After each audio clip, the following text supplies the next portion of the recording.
Hey guys, my name is Shirish. So just as I had said in my last video, which was the POCO X2 review video, I was going to switch to custom ROMs, and in fact I have finally switched to custom ROMs on my POCO X2. So right now I'm running the Pixel Experience ROM, which is the best ROM for Android according to me, period. So just as the name states, Pixel Experience, this ROM will entirely transform your POCO X2 or any device that you have into a purely Pixel device, or a device which has a software that's similar to the software that we find on the Pixel devices. This is purely stock Android, the purest form of Android you can have on your device. So I've been using this for a couple of days now, and there have been some sort of changes with my user experience, not just about the user interface and all of that stuff, but in terms of functionality, in terms of battery life, and to some extent in terms of performance and general fluidity as well. So yeah, let's talk about that. Let's talk about the Pixel experience for the POCO X2. Now the installation process for this particular ROM is given by the end of the video, so be sure to stick till the end, or you may directly jump to the end of the video, but I would just strongly recommend you watch the entire video first and decide whether it's worth to flash this ROM in its very early days. So yeah, first of all, this is an unofficial build. This is not an official build. The official build or the official Pixel Experience ROM for the POCO X2 is just in works and it will arrive very soon. So yeah, let's just wait for that particular build. But by the time we do have this unofficial build, which is pretty much like the official, there is not a lot of difference basically. So right from the setup, everything just felt a tad bit smoother thanks to the great set of animations that the Pixel Experience ROM brings in for the POCO X2. I mean, animations is certainly one of those aspects which is often overlooked when you look out for a smartphone. For example, you've got iPhones which are pretty much very smoother even in the long run. You've got OnePlus devices which feel a lot more smoother. You've also got Pixel devices. The reason why they feel smoother is obviously great hardware, but even if you have noticed, then they feel a little bit extra smooth when you compare a phone with same hardware capabilities. And that's just because of the animations. The animations on Pixel devices have always been pretty much very satisfying to watch, and that's what we get to see here.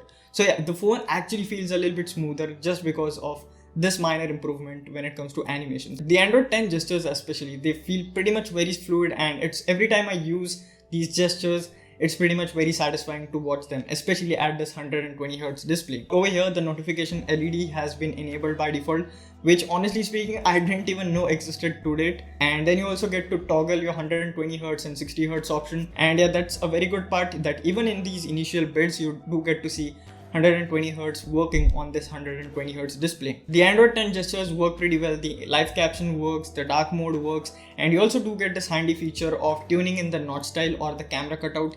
You can either set it to pill style, or you can either set it to like two separate cameras. I personally do like these separate two cameras. Now straight off, you won't be able to see a proper camera application or the stock camera application.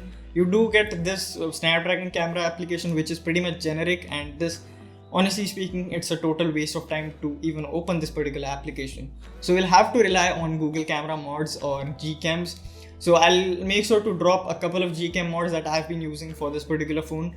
You can try it out, but even to date, they're not really that much stable. Wide angle lens, macro lens, 4K video recording, all of this pretty much has a lot of issues. And these issues will kind of get fixed in the coming Gcam updates. But yeah, by the time, at this particular moment, the time when I'm recording this particular video, there has been a little bit of stuff that's not going pretty much very well. So yes, by the time we get a super flawless Google camera mod, we'll have to compromise with the camera department a bit. But apart from that, everything has been working pretty much very well for me. I mean, Wi-Fi has been working, Bluetooth has been working, wireless earphones connection has shown no issues at all. So yeah, everything has been working pretty well, including the Air Blaster as well. So yes, you can still enjoy the Mi Remote functionality of the POCO X2. Now, there is one thing that doesn't really work that much well, which is the unlocking system. Now, the face unlock doesn't work, which was pretty expected, but the fingerprint scanner as well, it's not really that much reliable. It works sometimes it doesn't, and sometimes it's too sloppy. Sometimes the unlocking system feels a little bit laggy.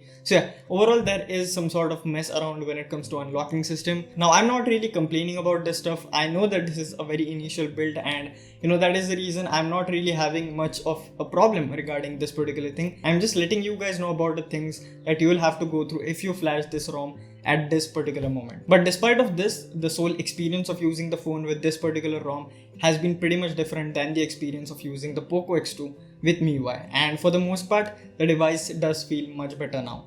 The UI is much more cleaner and everything just feels much more refined. There are no unnecessary applications which you probably would never use in your life.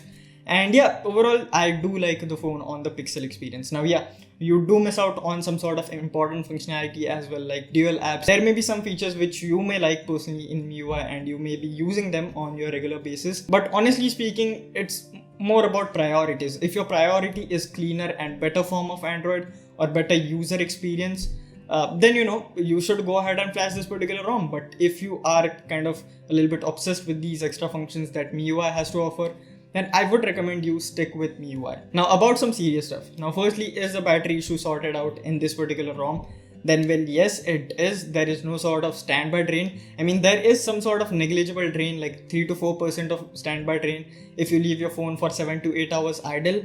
And that's totally understandable because in the background sync is always turned on and Wi-Fi is on as well. So I'm not really complaining about that. That sort of drain is pretty much normal. Unlike when I was on MIUI, the standby drain was literally 10 to 15%. Also, the normal screen on time that I get on 120 Hz is about 5.5 hours, which is not really bad for a 120 Hz display. And also in the coming future and in the coming builds, we might be able to see slightly better battery performance as well. Now performance wise, the Pixel experience is pretty much similar to MIUI. There is not a lot of difference. In fact, there is no improvement at all. But the POCO X2 on Pixel experience will feel much better, and that's just because of the animations I spoke about and the overall user interface. But there is one issue which I think is pretty much serious, and I think that this needs to be fixed in the coming build, which is while charging the phone using the stock charger, the phone does heat up to a terrible extent, and that's a little bit problematic when you look at it. But yeah, fast charging has been working. The phone takes exactly the same amount of time that it used to charge the phone from 0 to 100 when it was on MIUI or MIUI. And banking apps like Google Pay or Paytm have been working in my case, so there is no issue at all. Obviously, I have been using Magisk and I have turned on Magisk Hide, so maybe because of that. But yeah, the banking apps have given me no issues. Transactions have been going on smoothly, so no issues at all with that. So yes, me being a fan of stock Android and the great hardware on the POCO X2, this particular combination is absolutely heavenly for me.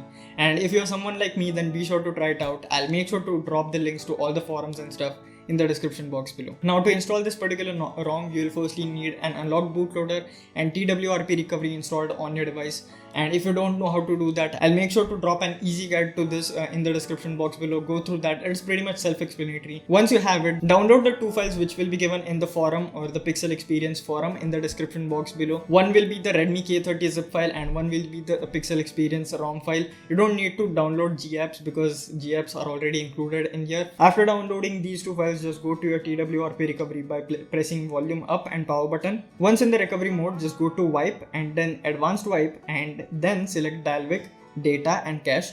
Do not format internal storage over here. Once that is done, go to install and select the Redmi K30 zip first and just swipe to flash it.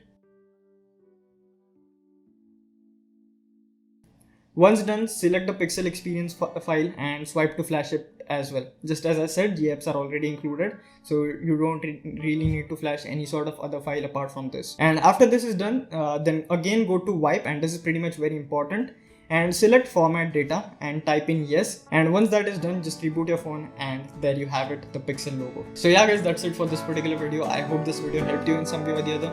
If it did, be sure to leave a like, drop a comment, subscribe to the channel, and I'll see you guys in the next one. Thank you for watching.